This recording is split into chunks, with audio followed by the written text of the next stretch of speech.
안녕하세요 여러분. 안녕. 오늘 어떤 시간이죠? 오늘은 지금까지 흉부학개론에 달렸던 댓글들을 총 정리를 해서 Q&A 시간 한번 마련해봤어요. 네. 주제는 폐암과 기흉과 다한증 세 가지로 준비를 해봤는데요. 그 전에 저희 네. 그 새로운 연구원 한 명 있잖아요. 네. 저희가 이제 연구원 한 명에 충원했습니다. 언젠가 이제 화면 옆으로 모실 날을 같이 기대하면서 함께. 그러게. 안녕하세요. 새로 들어온 연구원 이혜정입니다. 들어가. 네, 그러면 먼저 폐암부터 Q&A 시간을 가져보도록 할게요. 첫 번째 질문인데요.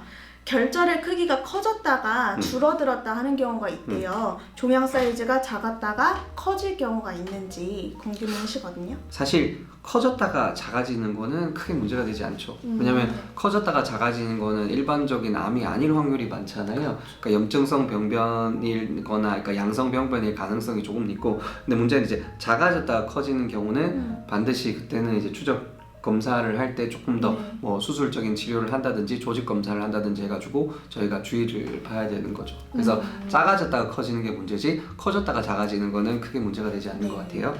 그리고 두 번째 질문은 간유리 음영을 떼어내도 폐암으로 재발할 수 있는 가능성이 있을지.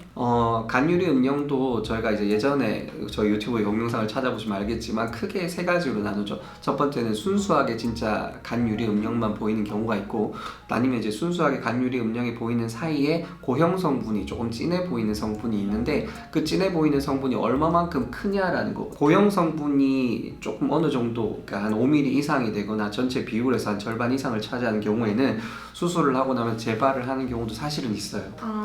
굉장히 드물지만 있는데, 순수한 간유리 음영이거나 고형 성분이 작은 경우에는 저희 병원 데이터에서 제가 찾아본 바는 아직까지 수술하고 재발한 경우는 없는 것 같아요. 네. 그래서 고형 성분이 진하거나 이런 경우에는 이제 재발을 할 수가 있기 때문에 추적 관찰을 조금 더 열심히 해야 될 필요가 있죠. 세 번째 질문은 추적 관찰을 하려고 하는데 전신 무력감이 오고 체중이 조금씩 줄고 있다고 하세요. 뭐 이럴 때는 어떻게 해야 하는지. 그러니까 이제 이거는 폐암 수술을 하고 나서 환자가 전신 무력감이 온다는 거죠. 그리고 이제 체중이 조금씩 줄고 있다고.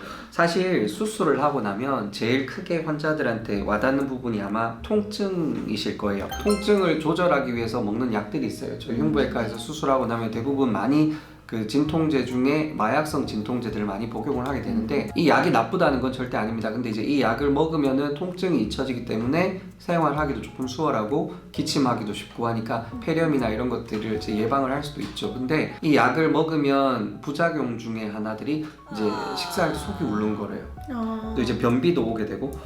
그래서 이런 것들이 복합적으로 작용을 하고, 또 하나는 수술하고 폐를 이제 폐 옆절제술 같은 경우에 폐를 떼면은 숨이 찹니다. 숨이 차게 되면 사람들이 이제 대부분 활동량이 줄고 식사하는 것도 좀 힘들어 하시죠. 그러니까 식사량이 주는 이유는 그런 것들이 크게 있고, 또는 뭐 수술하고 쓰는 약들이 환자한테 설사를 유발한다든지, 그래서 이제 소화기관에 문제를 일으켜서 체중이 줄기도 하는데, 많은 걱정을 하지 않으셔도 되는 게 수술하고 나면 대부분 환자들이 체중이 주세요. 그래요? 근데 3개월 한에서 한 6개월 정도 지난 후에는 다시 회복을 하세요, 조금씩. 우리 이제 체중 감소에 암 환자들이 예민할 수밖에 없는 게 사실은 암의 진행 정도가 심할수록 체중 감소가 생기거든요. 우리가 폐암이 있을 때 수술을 하고 나서 이렇게 몸에 암이 남아있어서 체중 감소가 되는 건 아니기 때문에 이제 그런 걸로 잘못 오인되는 경우도 있는데, 수술하고 나면 체력이 떨어지는 것도 사실입니다. 근데 이제 점점 좋아질 수 있으니까 너무 많이 걱정 안 하셔도 돼요. 두 번째로는 이제 기흉에 대한 섹터가 Q&A를 넘어가면 빠밤 뭔가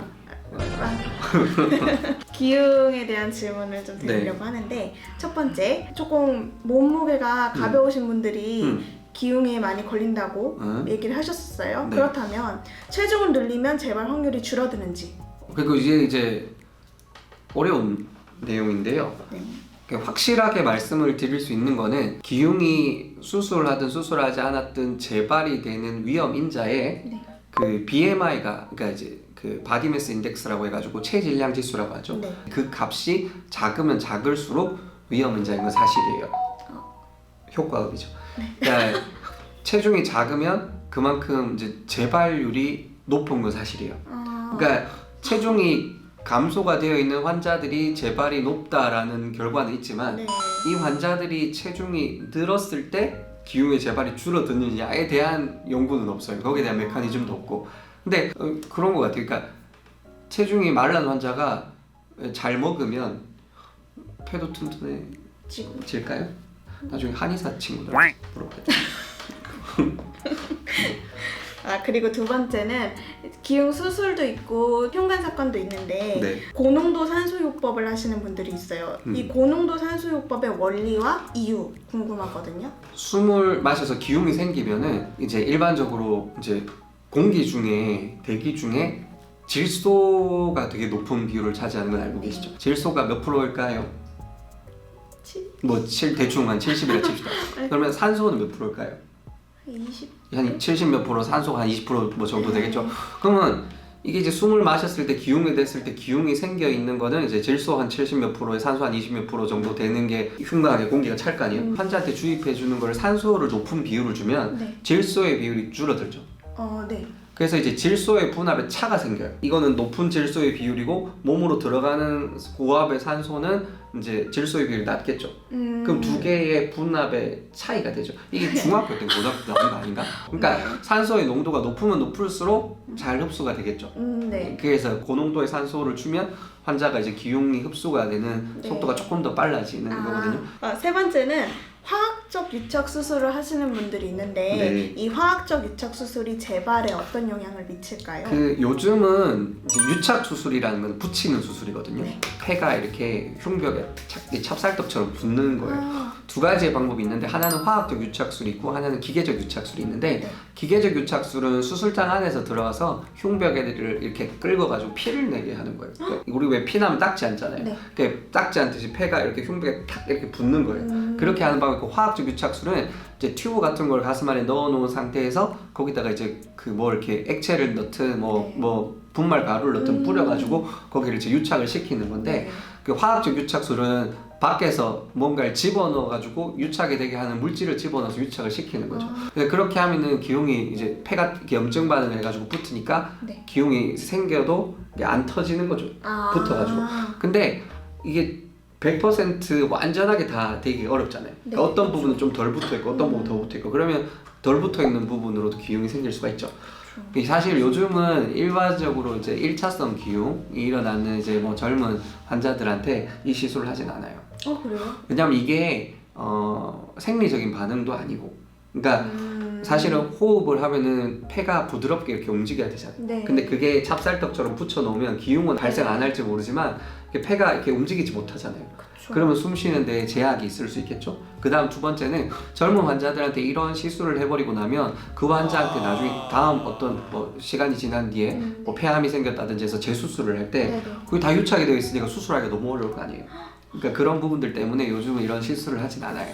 일전에도 저희가 많이 컨텐츠를 다뤄봤는데 오목가슴 환자, 선천성 오목가슴 환자인데 기흉과 연관성이 있는지 궁금해요. 이게 사실은 수술을 하다 보면 기흉 환자들이 대부분 좀 가슴이 약간 오목해진 환자들을 많이 봐요. 그래요? 또는 척추가 약간 휘었던 환자들도 있고. 근데 이거를 과학적으로 저희가 이제 논문을 해가지고 봤더니 앞뒤가 생각보다 조금 이렇게 납작한 모양, 네. 그 다음에 그 바깥쪽으로 봤을 때 좁은 상황이거나, 그 다음에 이제 머리 위에서부터 발끝까지 좀 더 긴 이런 체형 형태의 환자들에 있어서 기흉의 발생 빈도가 높았어요. 그러니까 이런 논문이 저희가 이제 나온 내용이고 이것뿐만이 아니라 어떤 최근에 나온 논문도 보면은 오목가슴에서 저희가 오목가슴의 정도를 이제 보는 그 인덱스, 척도를 보는 그런 어떤 지수 값이 있는데 그 값이 심할수록 기흉이 훨씬 더 잘생겼어요. 그러니까 이거 분명히 연관관계는 있는데 그걸로 인한 어떤 메커니즘이나 이런 거 설명은 없지만 분명히 뭔가 약간의 상관관계는 있는 것 같아요. 근데 이제 기흉이 생겼기 때문에 오목가슴이 있는 건지 오목가슴이 있기 때문에 기흉이 잘 생기는 건지에 대한 어느 게 더 선행인지에 대한 연구는 없어요. 아직 네, 분명히 연관이 있는 것 같긴 해요. 네. 네. 그리고 다한증입니다. 네. 다한증 클립 수술을 이제 손발에 하게 됐는데 손 온도가 왼쪽 오른쪽이 각각 다르다고 하시거든요. 다한증 클립 수술하고 상관없이 네. 다한증 교감신경을 건드리는 이제 절제 수술을 하든 클립을 하든 이런 수술을 하고 났을 때 오른쪽 왼쪽이 다르다는 거죠. 네. 어떻게 이제 똑같은 레벨을 수술을 했는데도 사람마다 그 오른쪽 왼쪽의 교감신경의 절의 위치가 네. 밸런스가 다를 수 있어요. 다를 수도 있고 또는 오른쪽 왼쪽에 그 갈비뼈의 모양이 가슴 안에 들어가면 조금씩 사람마다 달라요. 그래서 이게 수술하면서 레벨이 조금 잘못 이렇게 혼돈이 돼서 수술이 됐거나 또는 수술은 제대로 됐지만 그 교감신경 절의 위치가 해부학적으로 오른쪽 왼쪽이 달라서 이게 이게 수술이 되어 있는 부위가 오른쪽 왼쪽이 조금 다를 수 있어요, 사람마다. 그래서 그런 부분들 때문에 어떤 사람은 수술하고 났더니 오른쪽은 깨끗한데 왼쪽은 땀이 남아 있다든지 뭐 이런 게 생길 수 있죠. 이제 그런 경우라면 이제 사실 의료진하고 충분히 상담을 해서 재수술을 고민을 조금 해보시는 게 어떨까 싶어요. 재수술도 추천해 주시는 부분이고 다한증 수술도 적절한 시기가 있는지 궁금해하세요. 사실은 예전에는 이제 그 청소년기가 다 지난 상황에서 수술을 했었어요. 그러니까 이제 사춘기가 다 지나고 이제 신경이 더 이상 자라지 않는 상태라고 생각이 되면 이제 수술을 했었고, 왜냐면 이제 사춘기 이전에 수술을 하게 되면 신경도 같이 자라거든요. 이제 재발이 될 수 있는 확률도 높고 이제 이 사람이 앞으로 어떻게 변할지를 모르기 때문에 하는데 요즘은 사실 그 연령대가 조금 어려지긴 했어요. 왜냐면 스트레스를 많이 받아요, 예전에 비해서. 다한증. 청소년들이. 그래서 수술을 원하거나 이걸로 인해 가지고 대인관계가 문제가 되거나 학교 생활이 문제가 된다면 적극적으로 수술해서 치료하는 경우들이 많이 늘어났어요. 그래서 연령대가 조금 어려지는 것도 사실이에요.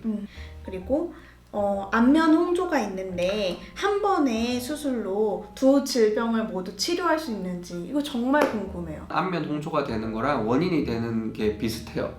어차피 교감신경과 부교감신경의 밸런스의 문제고 교감신경의 문제이기 때문에 얼굴 다한증 수술하는 것과 치료가 수술이 똑같아요. 그래서 그래요? 수술하면 해결할 수 있어요. 네, 그 다음 질문인데요. 손과 발 두 부위가 다한증이 심한데요. 동시에 수술이 가능한지. 자, 이거는 사실은 제가 제일 고민을 하는 부분이었거든요. 손하고, 왜냐면 손 겨드랑이 발 다한증이 사실 동시에 나는 환자가 대부분이에요. 네, 맞아요. 손만 따로 나는 환자들은 굉장히 드물고 발만 따로 나는 환자도 굉장히 드물어요. 대부분 이건 이제 같이 나는데, 근데 이제 놀랍게도 손 겨드랑이 수술을 하고 나면 발이 좋아지는 환자가 있었잖아요. 제가 조사를 하니까. 그러니까 10명 수술을 하면 한 3명 꼴이 환자들이 손 겨드랑이 하고 나면 발이 별로 불편하지 않다고 하거든요. 그럼 그런 환자들한테는 굳이 발을 수술하지 않아도 되잖아요. 그죠? 그러니까 수술을 하고 나서 발이 좋아진다면 발 수술을 안 해도 되니까, 왜냐면 이제 접근이 다르거든요. 손 겨드랑이는 가슴으로 접근하지만 발 다한증은 이 옆구리 쪽으로 접근해야 되기 때문에 수술하고 나면 엄청 많이 아파요. 굳이 그래야 될 필요가 없죠. 그러니까 이제 10명 중에 7명을 가려서 수술을 어차피 필요한 환자들이 있는데, 저희가 이거를 미리 예측할 수 있는 지표가 있는가 해서 지금 열심히 연구를 하고 있는데 아직까지는 잘 못 찾겠어요. 죄송합니다. 그래서 미리 예측할 수가 없기 때문에 굳이 같이 할 필요는 없다라는 거. 두 번째는 외국에서 훨씬 더 저희보다 수술을 발 다한증을 많이 했던 유명한 선생님한테 학회장에서 직접 물어봤어요. 근데 이거를 이제 하려면 이제 손 겨드랑이에 해당되는 교감신경, 가슴 안에 있는 교감신경 건드리고 발 쪽에 들어있는 요추에 있는 교감신경을 건드리죠. 여러 개의 교감신경을 건드리면 건드릴수록 환자가 수술하고 나서 이유를 알 수 없을 만큼 맥이 빠진다고 해요. 힘이 떨어지는 거죠. 그러니까 교감신경을 여러 개를 건드리면 이게 이만큼 이제 힘이 떨어져요. 힘이 떨어지는데 손발을 같이 한 환자들 중에 이런 게 회복이 오랫동안 안 됐던 환자들이 몇 명 보고가 됐다고 하거든요.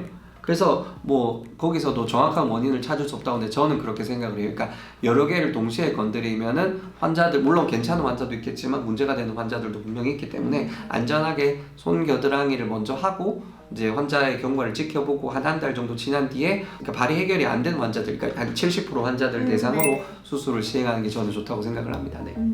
저희가 이제 총 정리를 한번 해보긴 했는데 아직 이게 대답이 안 된 질문들도 몇 가지 있긴 했었어요. 그 중에서 추릴 만큼 다 추려봤는데 마지막으로 이제 하고 싶으신 말씀 있으시다면? 앞으로 이제 해야 될 내용들이 식도암 수술이나 뭐 아니면 다른 흉벽 기형에 대한 수술이나 그거 외에도 뭐 여러 가지 흉부학과 관련된 염증성 질환이나 뭐 이런 것들이 있어요. 그래서 그런 것들도 추가적으로 촬영을 하고 여러분들이 궁금하신 거 이런 거에 대해서 적극적으로 한 번씩 이제 체크해서 올리도록 할 테니까요.